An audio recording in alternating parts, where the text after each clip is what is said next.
Oh shit! On the show. Fuck rotating guests. How do you do every fucking week? Rotate these nuts, bro. Yeah. Student Game Report's back. We're online. Student Game Report's back. Kyle Nash doing the game. Hey, did I talk to you 4 days ago? I knew you'd come crawling back, you big sexy beast. Yeah. No, I'll a little inside baseball here with the podcast. Like the original idea was to have like rotating guests, and I could probably still do that honestly. But I'm like, I don't know. I kind of have more fun talking with people I've already been doing this with for years, and luckily I have a lot of people I talk to, which is good. But I don't know. That's like, why don't I just fucking throw Kyle back on the fucking mix and just do it every week with him instead? I mean, and you're such a glutton for punishment. Like you have these friends that just abuse the shit out of you on social media. Like if you think I'm bad, ladies and gentlemen, I've seen some stuff. Some people have said Ernest Christian. Let me be clear. Yep. Yeah. And I get it at home too. My 2 kids and my wife, same thing. I can't escape it. I can't escape it. You like it from your wife. Her treating you like that is why you have 2 kids. Facts. Facts.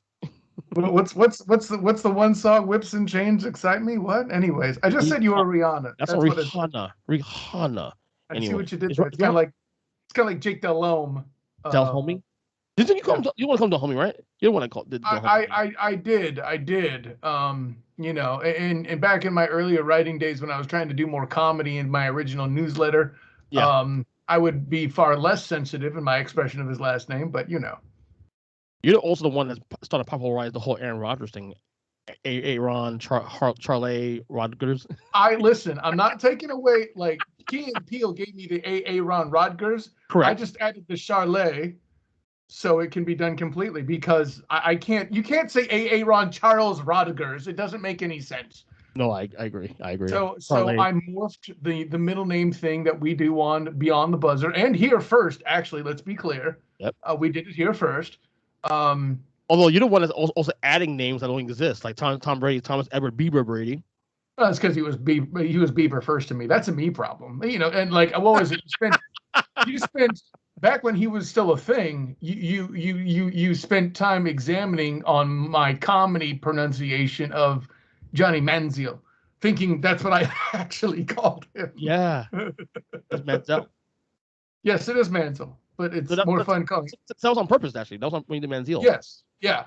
Like, I mean, that's what you get to when you're like, pretentious like me and try to be silly. Like my dad, who used to write for the Associated Press, would always say theater instead of theater to make fun of people mispronouncing it. It's the same way I call that burrito shop Chipotle instead of Chipotle. It's Chipotle. Right. It is Chipotle. Well, at least don't call. Actually, I say Chipotle, not you get what I'm saying, Chipotle. If I really wanted to abuse it, but Well, there's actually one more name you did also too like that. That you mispronouncing. I'm sure. I don't remember it. It's like I always call you Julius. Julius. We had Russell Wilson, Carrington, the C's. Oh yeah, that was steroids. Excised from my rectum every time. I'm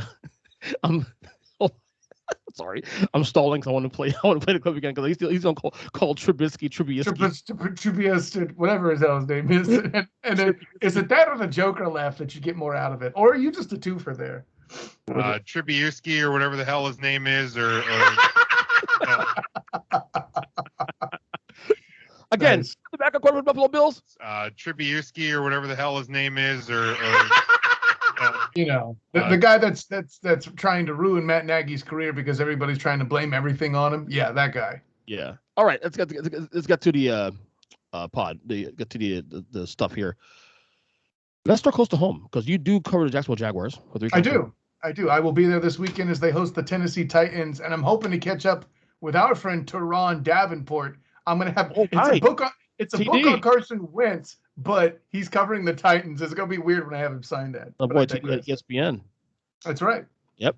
A lot of shit going on behind the scenes with Urban Meyer. We did the podcast on Monday. We didn't talk about this on the show, actually, surprisingly. But just when I thought I would be safe. Obviously, I touched on my Soul podcast 2 days ago. My thoughts on it. Yeah. the grinding thing, and then of course the apologies, and now he's lost the locker room allegedly and all that. And the fact that you cover the Jaguars, you're even closer to the situation than most. So, because we didn't touch on it on Sunday, let's touch on it now. It's on your end. Your thoughts? What is it a big deal? Is this doomed to fail? Could this be recovered? Where you at with Meyer? So whether it's a big deal or not really doesn't matter as far as my opinion, right? The perception is that it is. That's clear because we're how many days removed from it, and people are still talking about this damn stuff. But here's the lead. First of all, if you're thinking this incident is why he should be fired in and of itself, you're just wrong. You're a special form of wrong. You're the wrongiest of wronging McWrongensteins, okay? We live in a world where, I forget the artist was, I'm sure you'll correct me, had a song at the ESPYs, I believe it was, about the NBA guys having a side piece, okay? Right. So let's not act like, this sort of thing doesn't happen. The problem is it got caught on video. We know that. But even still, at the end of the day, regardless of whatever was done, this is a situation where this is his private life. I mean, we've heard stuff about Bobby Petrino, stuff like that over the years, and he still has a job. What's that? Those are fun times, by the way, the Petrino thing. The motorcycle chick. You can't make it up. Banging Bobby, as it were, right? I get it. Yeah. And he's still like, when he's still at a press conference, he's still like the slickster New York car guy who acts like he knows more than you, but I digress. Yeah. So if that's the reason in and of itself you think he should be let go, you're wrong. Here's why. He's done worse stuff already. And please, for the love of God in heaven, stop lumping the Tebow thing into this as part of the fiasco that was. You guys in the media were pulled into it. And yes, I know I'm in the media. This is the irony here, but I saw through it. This was a business move. Shaz Khan's trying to sell jerseys and bring up hype. You got to give something to Khan, if nothing else. And maybe you want to scream up his name in effigy as if you're Captain Kirk stuck on a planet, like in Star Trek 2. That's right. There's your nerd reference for the thing. Boom. Nerd. Hey, man, pays the bills. Don't hate, son. Amen. Like, if I was a real punk, I'd be like, get your paycheck out. Like, I'm not going to do that, but it does definitely get my bills paid. There's no question. Yes. But the whole, you got to give at the very least to Shad Khan, as he knows how to draw attention and keep the Jags selling when they shouldn't be. Like, I was there when they were about to become 0-3 at the Cardinals game, and I really feel like the Jaguars fans left with hope, you know? I don't know that's and that's here's the real problem with this. What's really been blown up isn't the incident in and of itself where he was kind of a creeper McCreeper pants there. Okay, it's first of all, why did you even address it Monday morning, dumbass? Like, I don't mean to go all red from that 70s show on you, and I rarely criticize people who know more than me in their situations like this. It's not typically my MO. I criticize EJ because I know more than him. You also get up on that too, just for the record. Well, no, see, listen, it's how I take up my grievance with it. You told me to deal with it one time with one of your power rankings, and I said, this is how I deal with it. I dunk on you. Even this morning. Well, yeah, I'm trying to let the people in behind the curtain and say, listen, I told EJ this morning via text, you are the Duncan, you are the Duncan, in that case, the donut, and then I do the Duncan in my coffee to you on my show, and that's what happens. You're trying to sit here and say, you're basically trying to do, you're trying to sit here and say that you're basically, I'm Patrick Ewing and you're Scottie Pippen. I don't know that that's the best analogy. It's more, I'm Charles Barkley and you're Scottie Pippen. Anyways. No, well, I'm saying because of that dunk in '94 that. Oh, excuse me. You're absolutely right. I'm trying to convince you, buddy. I didn't put it together. That's my fault. Although you're the one that's 75. That's true. I am 75. See the number right there? That's true. I didn't notice that, but oh my God, that's actually fucking weird. What can I say? Except you're welcome. That's right. See, you even think you have a way. You thought you had me. Bing. Anyway. What's a ding act? I need a ding. Can I say, Kyle? Cause I don't know if you listened to the episode 2 days ago, but first off, with the incident itself in question, yeah, you can argue it was the girl that was actually pushing the issue, quote unquote. Well, I wouldn't even take it there, but go ahead. Yeah, right. And like to me, it was like he was blatant about number one. But I feel like more than anything else, forget that issue itself, whether good or bad. But that's a moral issue, whatever between him and Shelly, his wife, or whatever. It's not. I think people making a big deal about it because it's Urban Meyer. Urban Meyer is not well liked. Urban Meyer comes up as of course, Christian guy, but says one thing, does another, that kind of thing. I feel like we're piling on because Urban, and I'm not one to defend Urban. I don't like Urban Meyer, but I feel like this has made a bigger deal than it really is. Now, the egregious part for me personally, I think, in terms of optics, is the whole not flying back with the team. That part I can see is something a little more maybe. See, but that's commonplace though. The stuff that that I wouldn't have necessarily known either had I heard from more people who cover teams is this is not uncommon for people to not take the flight back with the team, right? Okay. And granted, to your point, it's not like I would expect the third string long snapper to think he can get away with that. But right. If coach wants to, hang out with his grandkids, which was what Urban was allegedly planning to do, or at least the excuse he gave, right. There's some leeway there, and as we go, whether people like it or not, I mean, listen, just 20 years ago, a member of the Titans, I forget his name, missed a game to go be with his wife while his kid was getting born and was trashed in the media in a way that back then the heat even rivaled something you'd see now in the social media age, now granted the sensibilities of certain things have improved since then, and people have actually developed paternity leave and things like that. It's a whole new generation and that'd be acceptable now, but what I'm getting to is this though, the not traveling with the team is not as uncommon, and really, get off. It kills me. You got the people like I'll mention Big Jim, but because they're people in the religion of the no fun league, and then they come up with some stupid crap of they didn't travel with the team. So you either want discipline or you don't. Like, which is it, people? But let's move on. That's a fair point. So to close the book on this real quick, there's been rumors even before this happened that he might be one and done. This not so much because of Shah Khan wanted to pull the plug, but maybe he's already regretting his decision. Does he make it through this year? I think he makes it to the end of the season. Khan is a guy who has shown patience in the past, right? I mean, just look at the previous administration, look at him bringing back Tom Coughlin, all of that, stuff. And I don't think firing Urban in the middle of the year is the answer either for a first-year quarterback. That's at the very least, say what you will. Football-wise, I know people are griping at him. To your point, North Florida media has a bone to pick with him because of his questionable departure from Florida in and of itself. Then there's the whole thing with the racist coach or whatever that he tried to bring in and all this other stuff, which, by the way, if you have a problem with that, you're still going to have a problem with Urban Meyer with this incident, obviously. But I think the real problem is, as you're hearing, he went to address the position groups individually, didn't address the team as a whole. He canceled Monday meeting to deal with the media blast back and all this other crap. There's a lot that was done wrong there. But I would just say straight bad. He shouldn't have apologized for it. It shouldn't have even been touched. It shouldn't have even been broached. It's just a thing that happened, and we would have forgotten about it. Then he comes out with this, weak, limp apology. Yeah. That, I could have gone off the back of my kid's cereal box. Like, literally at this point, I was listening to Bill Burr podcast earlier today, and like he's saying something. By now, I could write one of these apologies. I've heard them all. Wicked awesome. No, Bill Burr's a man, by the way.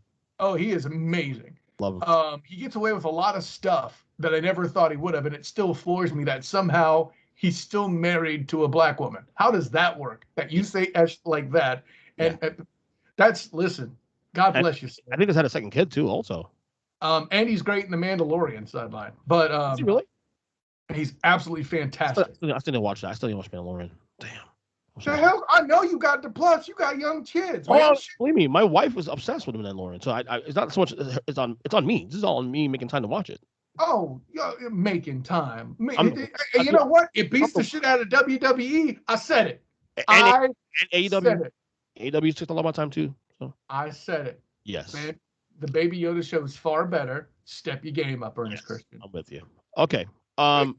If you were with me, you'd have done it. No, but let me close the door with this. Like, it's obvious, the players, it is impacting them, and it's not even the act, but his way that he's trying to hide it when they obviously probably don't care, And I think the final instance is allegedly on the practice field in one of the position group breakdowns.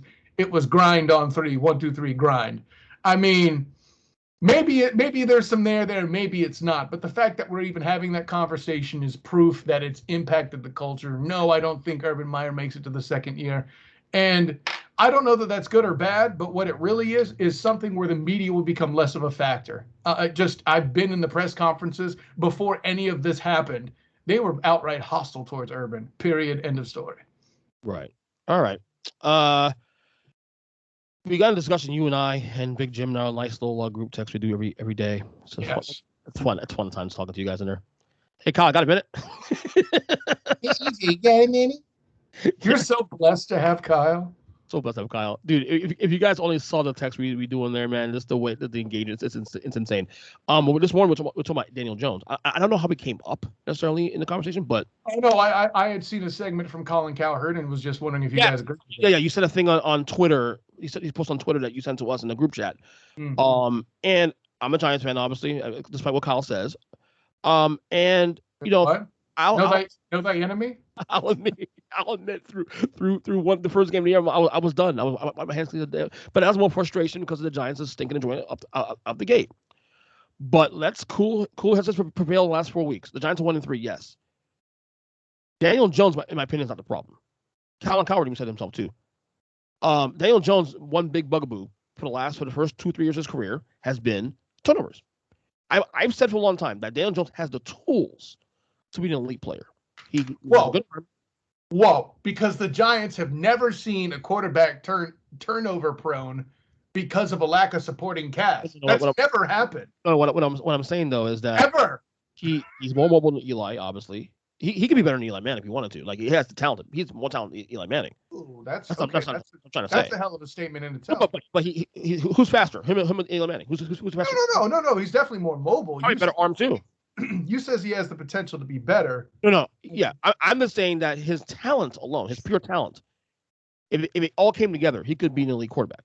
Obviously, I don't know that. Yeah, people freak out when you use the E word. They're not paying attention to the fact that you're saying potentially. Yes. Yeah, that gets missing so. Big Jimmy heard that, right? That's what the record. Well, and then I mean, next time I talk with Jim, I want to have the conversation with him about using the question. Is he the answer? Like, he keeps throwing that out, and that's not always the right question. Well, it's funny. Let's break it down.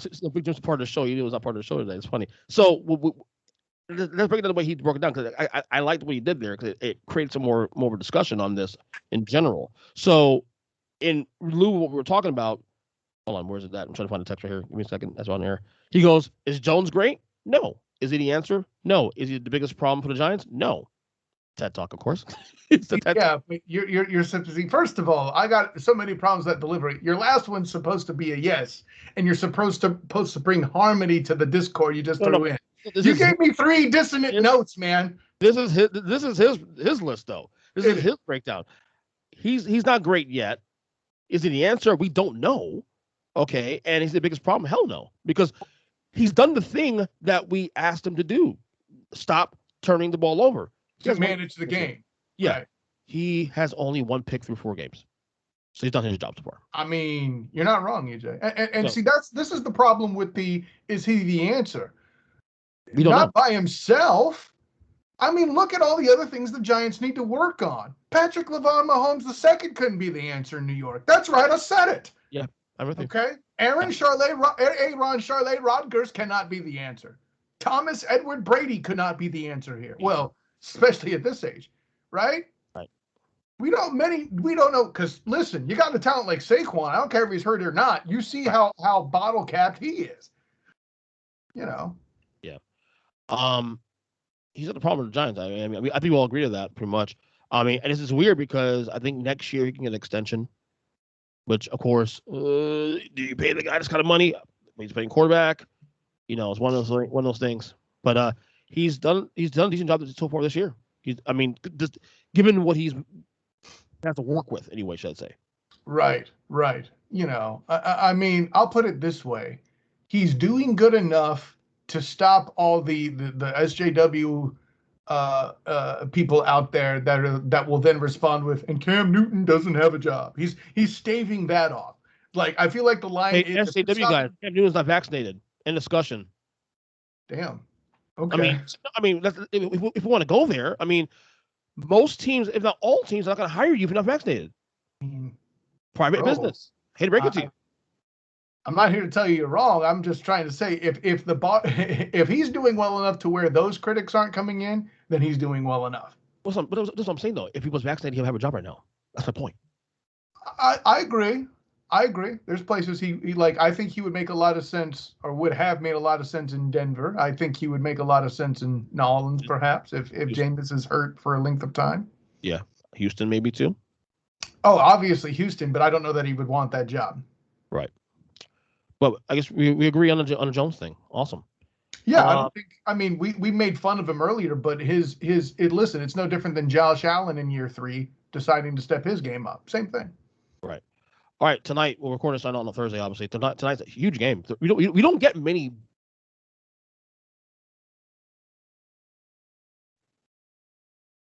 Huge game. We get more huge games on Thursday than people choose to remember. That's because there are that many bad games that we do get on Thursday. That's what I'm saying. They're probably good games in the end, but they're not games that really tilt the conversation in terms of like who's won a Super Bowl, playoffs, all that kind of thing. There's usually one AFC West game a year that happens and goes down. It's only the Chargers, and it was the Chargers and the Chiefs also too. Right. It's always the Chiefs, yeah. You know, sometimes the Broncos, but usually them. Yes, sir.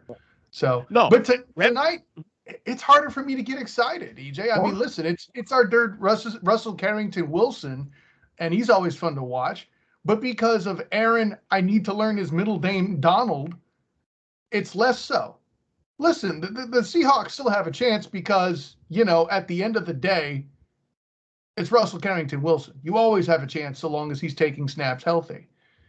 But with the way Matt Stafford has performed so far, the only shining thing I could see for the Seahawks going in their direction is an intangible, in that they're going to be tired from two things. Physically tired from battling a Bucs defense, which is damn strong. Granted, I know their secondary is not so bad, but the front seven still leaves bruises even if the secondary is bad. That's you can't turn that off. And second, at the end of the day, mentally having that big game and going into that as being this was an NFC Championship game preview in the eyes of many. Let's call that what it is, right? Year. Say again? Potentially. Yeah, I mean, potentially. Right, yeah. In a lot of people's predictions, this is an NFC Championship game preview. Right. I don't think it's on mine. It might be, but Jim has it written down. I had one of these teams on my preview, the Rams. The Seahawks I'm so iffy on right now because Russ is great, obviously, and they'll make the playoffs. It's just the rest of the team and Pete Carroll especially. I'm not really. Listen, I've been trying to tell you about Pete Carroll since 2012, bro. Yeah, I know you have been. Yeah. You've been on that train for a long time. Choo, mother. No, oh no, I'm going to escape all my sanctions at USC. Yeah, but I do think though this game for the Rams, obviously lost big to Arizona last week. Right. I mean, isn't it a must win? No, not really. But given that division, how tight it is right now, and teams are, we might cannibalize themselves. Maybe you want to separate a little bit. So maybe it is a big win for the Rams. Definitely for the Seahawks, huge win, a huge game for the Seahawks tonight. Oh yeah. I mean, I'm not trying to take away from the volume of the game. This is kind of like Tampa, New England. The storyline is great. The game, I don't think is going to be all that. Now, granted, I was also wrong about Tampa Bay and New England because they were actually close, but it was lost. All right. Yeah, right. Doing, but hey, a 56-yard field goal is a long way out. It is what it is. The rookie quarterback did his job, and then people want to crap on him because he doesn't, I don't know why because his yards per something isn't high enough. He's a rookie, you dummies. He hasn't turned the ball over. That's the goal. Anyways, take a note, Daniel Jones. So who wins? this game? Oh yeah, no, it's got to be the Rams in my mind, simply on the strength of the defense, and then rather Seattle's lack thereof. Seattle's O-line is still a mess more than usual. You know, I again, I love Rusty, but he's going to be in it. I don't know what the line is. I'm sure Seattle will cover. I think it was 2.5 points, I believe. I last checked. Oh, never mind. They will not cover. But but yeah, I don't see a way the Rams lose this game. I just, you know, if they do, it's because of Russell Carrington Wilson or somebody made a mistake. End quote. All right. We do this every year for the last 8 years when we do like our playoff, like, you know, predictions and where the teams are at now. You know, and I know this is really, really early to do this. Yeah, we're 5 weeks in, so EJ has to start talking playoffs. Yeah. I'm trying to find it. Okay, here it is. Find it. And I do my best, Jim Mora, while you find what you're doing. Playoffs. I try to find this on the app. Here it is. Okay, hold on. Break it down. Come on now. Come on. Don't let me down. Waiting for this thing to load up on the computer because it's not. Maybe they don't have it now. Yes, because it's too damned early. Hold on. Wait. No. I might win. I may win. Oh no, it's too early. You're right. You listen. You need to go to the standings and just eyeball it. That's what I'm doing right now. I'm trying to. Oh, okay, that's how early you are. Is they don't even have you. Right. Unfortunately, the standings right now on the Hold on. There he goes. 1 second. All right. It's good. Loading up. So right now, okay, as you know, 7 teams go to the playoffs every conference. 17-week season. So let's go to the NFC first. Right now, your division winners are the Cardinals. Yep. In the West, the Packers. Who everybody was going to try to tell me was only winning 8 games. I didn't win 10 this year, but that's me. So do I. I'd be over in that one. I know you copied my paper. Let's have that conversation again. Remind me of that. The Packers are the North at 3-1. We got the Bucks at 3-1, also leading the South, and we have the Cowboys at 3-1 in the East. Not a shocker there, of course. Right. I believe the wild cards right now, if it would start today, I believe are the Rams. Mm-hmm. Look at this here. The Rams, the Panthers, and trying to see another one here. And I think I got like a 3-way tie between the Bears and the Saints and the Seahawks. Okay. Obviously, way too early. What changes here you think going forward now based on 4 weeks in? What changes? As I say, what sticks? What sticks? Okay. The Rams stick. That's everything else I feel like will fall in line too at this point. It's going to take a lot to bring the Cardinals down at this point. That'll all change, of course, if Kyler Murray gets nicked up. By the way, I am not a believer today in Kyler Murray as MVP. I just can't be. He has way too much help. Is he in the conversation, though, at least? Oh, conversation, sure. Just like Mahomes is in the conversation, I say, no, that can't happen. He's got too much help. Right? Okay. So, to me, don't think here's a sticks here. The Rams will stick to regardless, whether it's the wild card or a playoff team. Agreed. I'm with the Cardinals also too on that one. Packers stick obviously in the North. Yep. Bucks stick in the South. Yep. Cowboys stick in the East. Yeah, all the leaders stick. They may move around between 1 through 4, but yeah, they're going to stick. Right. Okay. And for the AFC right now, I just think a scroll a little faster would be nice. I'll say this: Carolina just has not earned my confidence yet. No. They have. When you couldn't compete as I would have liked to seen against the Cowboys, no, you're not it. Right, I'm with you.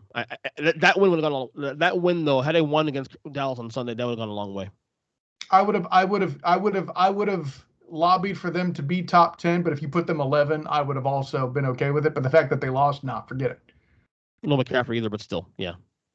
All right. I mean, no McCaffrey's going to be a way of life for him. It's true. You're right. Anyways. Okay, so right now the AFC right now, as it is now, division leaders right now are the Titans in the South. Yep. The Bills in the East at 3-1. The Titans 2-2, by the way. The Bengals right now 3-1 in a 3-way tie with the Ravens and the Browns at 3-1. And then you got another 3-way tie at 3-1 with the Chargers, the Raiders, and Broncos. Yeah. What do you expect going forward? Which things stick here? I'll tell you what doesn't stick is the Bengals. Okay. The Ravens have had a very difficult schedule to open things up, and they haven't done horribly. And they're still Yeah. So Lamar MVP? That was my prediction at the beginning of the season. Working with less too. On top of that, Working with less. Literally. The defense isn't what it was. It's certainly not as good as having that defensive front that they got in Arizona, right? So the Ravens will I think will replace the Bengals in the leaderboard. However, I'm not prepared to write the Bengals out of the playoffs yet.